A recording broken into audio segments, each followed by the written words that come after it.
ለምሳሌ አሁን ኦኬ እኛ ሀገር የነበረ በሻይ ውስጥ የነበረ እኔ የማውቀውን ታሪክ ወደ ድንዝዙ የቀየርኩት ነገር እኛ ሀገር ሻይ ብርቅ ነበር ድሮ የውበት መገለጫው ራሱ የሀብት መገለጫው ሻይ ነበር እንደው ገሌ ደህና ነው ሲባል እሱ ምን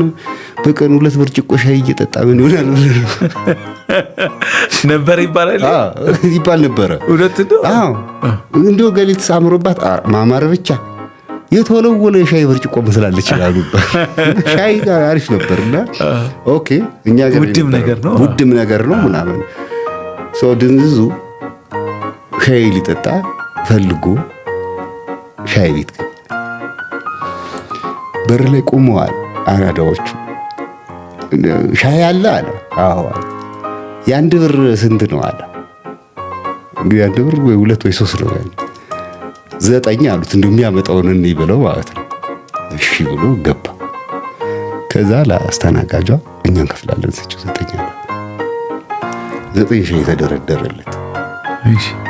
ለአንዱን ሲለው ሁለቱ ነው ስድስተኛው ላይ ላበላ ሆኗል ልጆቹ አልቻሉም ሳቃቸውን መቆጣጠር አልቻሉም ለቀቁት ሳቃቸውን ቃና ብሎ አይቶ እቺ ነገር 10 ናት መሰለኝ አለ